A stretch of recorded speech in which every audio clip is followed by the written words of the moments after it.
Dans le système de l'éducation nationale, certaines injustices sont considérées comme particulièrement banales. À Uckange, les professeurs tortionnaires qui les commettent sont membres d'un corps d'élite. Voici leurs histoires. Alors, aujourd'hui, nous allons voir la liberté et l'égalité. Chez Voltaire.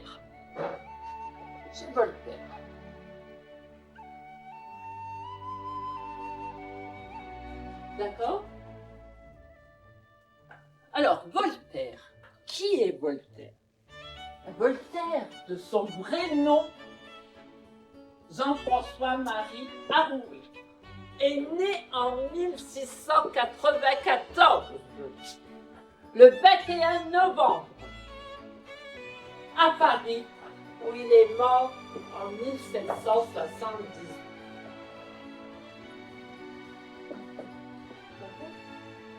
Alors, il explique que tout homme est né avec un penchant fort violent pour la domination, la richesse, les plaisirs et un goût pour la paresse, ce qui a entraîné la jalousie des hommes. On est bien d'accord. Et puisqu'il y a des plus forts, des plus faibles, il y a forcément des dominés et des dominants. On est bien d'accord. L'égalité est donc à la fois la chose la plus naturelle et en même temps la plus chimérique. Admirez ce style d'une finesse est sujet d'une intelligence extrême. Et comme les hommes sont excessifs quand ils le peuvent, on a outré l'inégalité. On a prétendu qu'il n'était pas permis à un citoyen de quitter la contrée dont le hasard l'a fait naître. Ce gouvernement est si mauvais et si mal gouverné qu'il n'est pas permis à un individu d'en sortir, de peur que le monde n'en sorte. Faites mieux, donnez envie à tous vos sujets de demeurer chez vous. Qui a déjà entendu parler de Voltaire et de ses écrits? Oui? Bah oui. Encore en retard, mademoiselle Arthur. Cela va bien avec votre nom.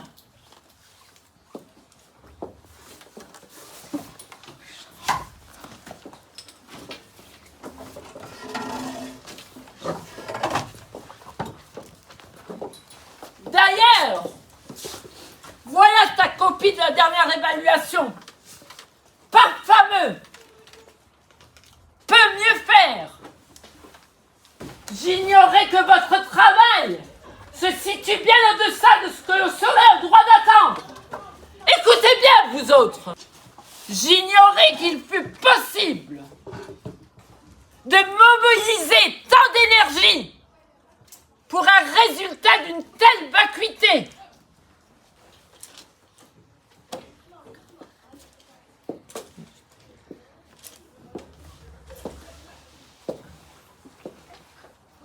Qui a déjà lu Candide? Bande d'incultes! Bande d'incultes! Bande d'incultes!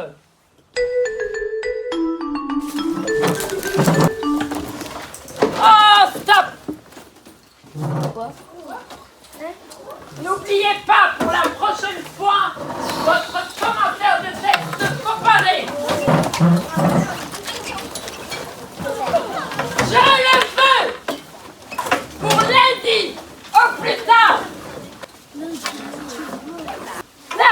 sorti.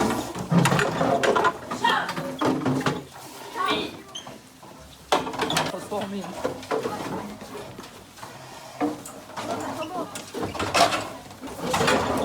Charles.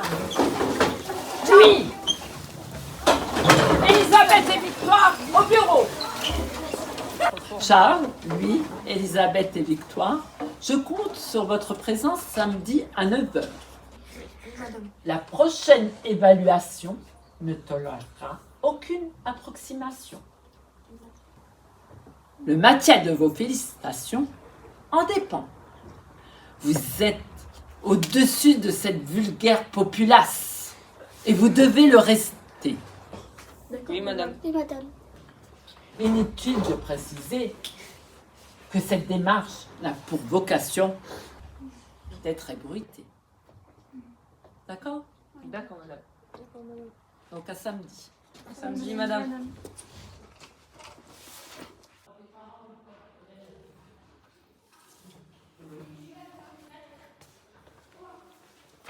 Salut. Salut, ça va? Ça va et toi?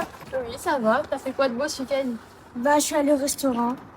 Ah bon, salut les gars, ça va? Oui, ça va et toi? Oui, ça va. Les gars, vous allez jamais me croire. J'étais à côté de la salle de Madame Frankenstein. Alors, donnez rendez-vous samedi à 9h. Oui, bah bon. Tu veux faire quelque chose? Bah. Alors, rendez-vous aux anciennes toilettes condamnées. Ça fait peur? Oh, tu vas pas faire ta fouiller. Allez, on y va. Ok.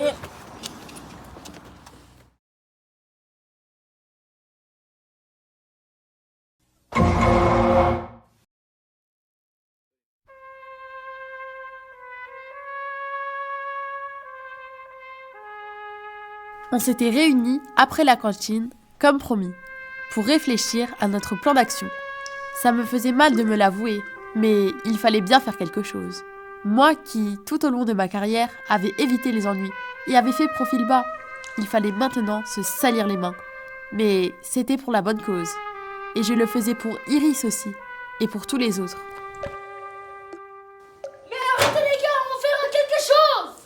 Ouais, vraiment, et en plus, elle fait du favoritisme aux intellos.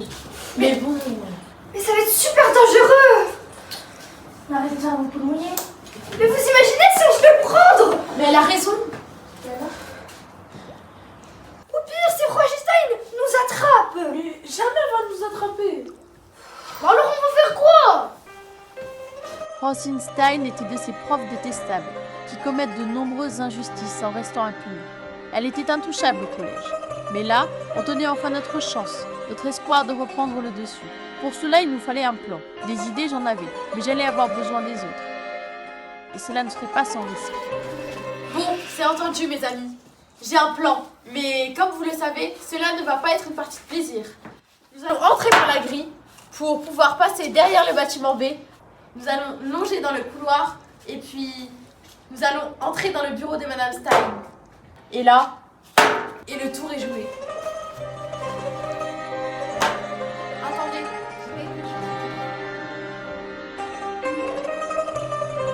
Je savais qu'on n'allait pas tous revenir. Mais on y allait quand même.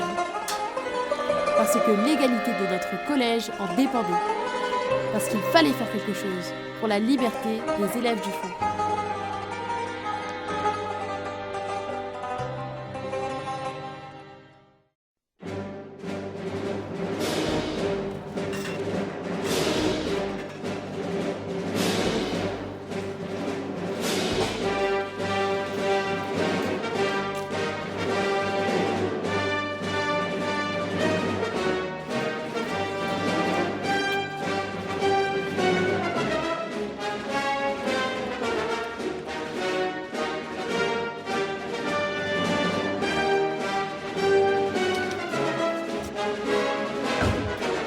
cette fois, c'est terminé. Stein.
C'est terminé, Stein. Renoncez tant qu'il est encore temps. Renoncer? Quelle naïveté! Croyez-vous que vos efforts puissent changer quoi que ce soit? Vous vous épuisez pour un résultat que le monde ne remarquera même pas. Vous êtes insignifiante. Vous n'êtes personne. Je ne le vous redirai pas 2 fois. Renoncez tant qu'il est encore temps.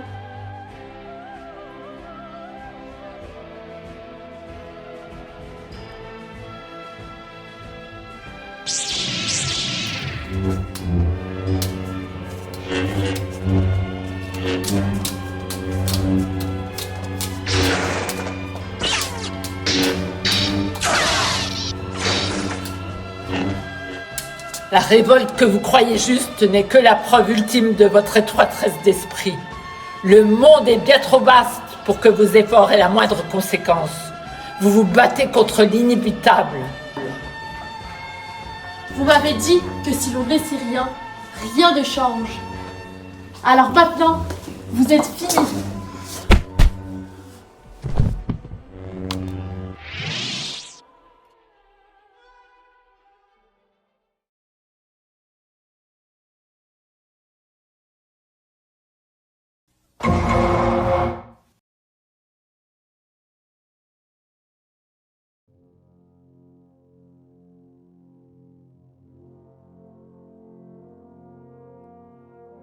Élèves du fond, élèves du milieu, mes chers compagnons des rangs silencieux.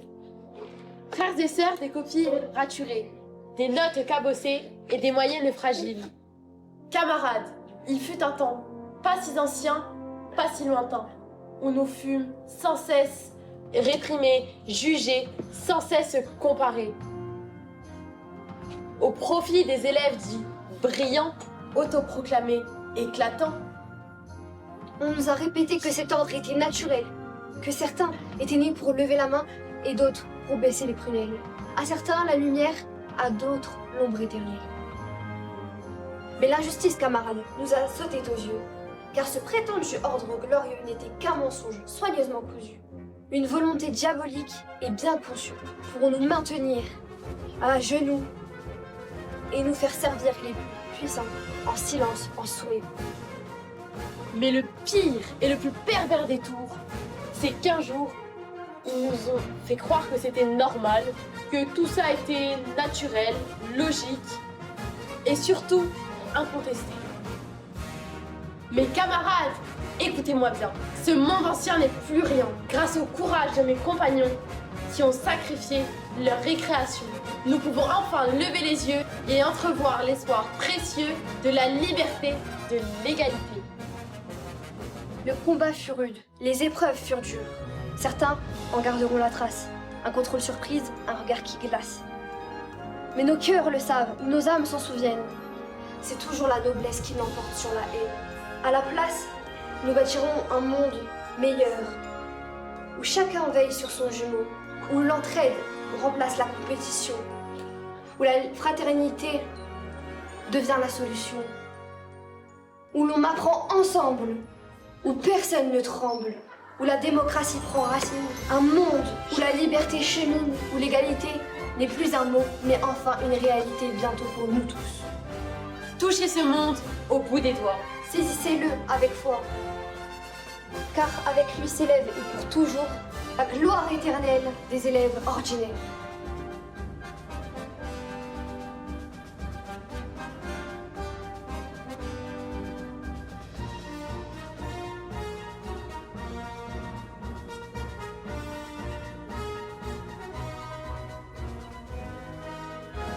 Alors, je vous ai parlé de Voltaire. Qui peut me citer d'autres philosophes? Connaissez-vous d'autres philosophes?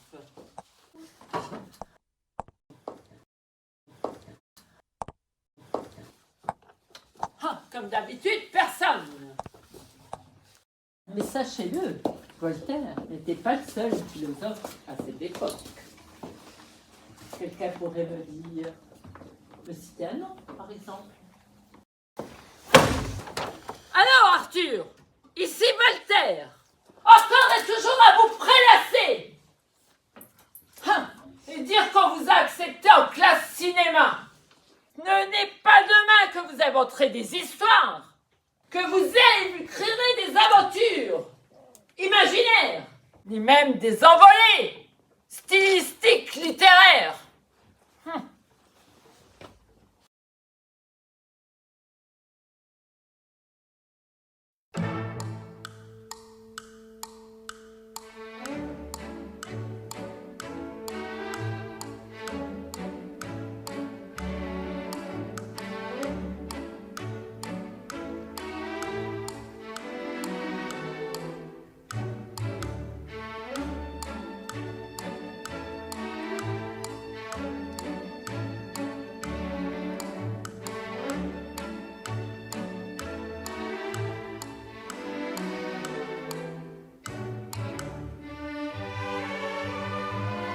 All right, rolling.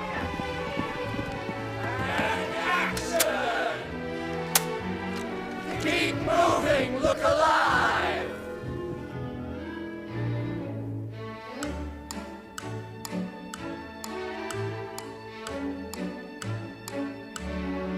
Scène 7, prise 1.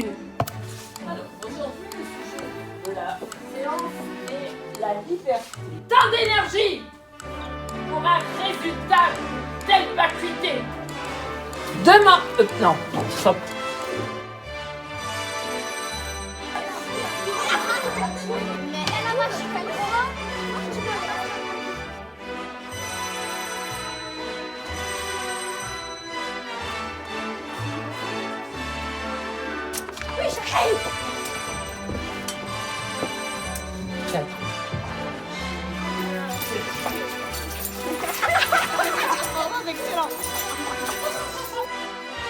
La somme 4. Non, on recommence. Qui a déjà entendu parler de... Non, je me suis trompée. Qui a déjà lu Candide?